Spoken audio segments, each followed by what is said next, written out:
আসসালামু আলাইকুম friends, AtoZ শিক্ষায় আপনাদেরকে স্বাগতম। আপনারা সবাই কেমন আছেন? আশা করি সবাই ভালো আছেন। বরাবরের মতো আপনাদের সাথে আছি আমি সাইফুল ইসলাম। চলে এসেছি নতুন একটি টিউটোরিয়াল নিয়ে। সো আজকের টিউটোরিয়ালটি কোন বিষয়ের উপর হতে চলেছে সেটা নিশ্চয়ই আপনারা টাইটেল এবং থাম্বনেল দেখে অলরেডি বুঝে গেছেন।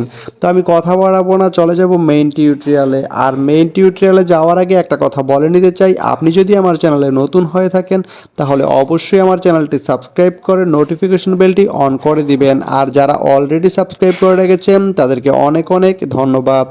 যারা আমার এই ভিডিওটি ফেসবুক থেকে দেখছেন তারা আমার পেজটি ফলো করে সাথেই থাকবেন। তো চলুন চলে যাই মেইন টিউটোরিয়ালে।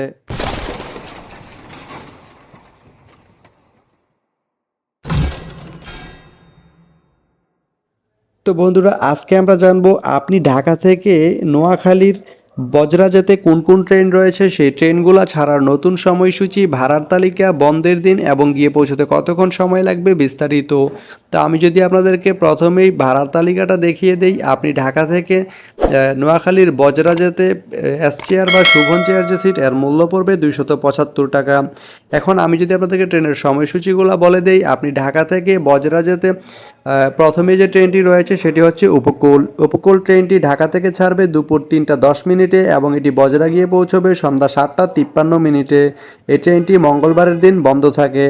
এরপরে রয়েছে নোয়াখালী এক্সপ্রেস ট্রেনটি ঢাকা থেকে ছাড়বে সন্ধ্যা 7টা 10 মিনিটে এবং এটি বজরা গিয়ে পৌঁছবে রাত 1টা 51 মিনিটে। তো আপনি ঢাকা থেকে বজরা যেতে এই দুইটি ট্রেনের যে কোনো একটি ট্রেন ব্যবহার করতে পারেন। তো ভিডিওটি কেমন লাগলো অবশ্যই কমেন্ট করে জানাবেন। আর ভিডিওটি যদি ভালো লেগে থাকে বা আপনার কোনো উপকারে এসে থাকে তাহলে ভিডিওতে একটা লাইক করে দিবেন, কারণ আপনার একটা লাইক আমাকে অনেক ইন্সপায়ার করে নতুন নতুন আরও ভিডিও বানাতে। তো ধন্যবাদ সবাইকে ভিডিওটি এতক্ষণ ধৈর্য ধরে দেখার জন্য। ভালো থাকবেন, সুস্থ থাকবেন, AtoZ শিক্ষার সঙ্গেই থাকবেন।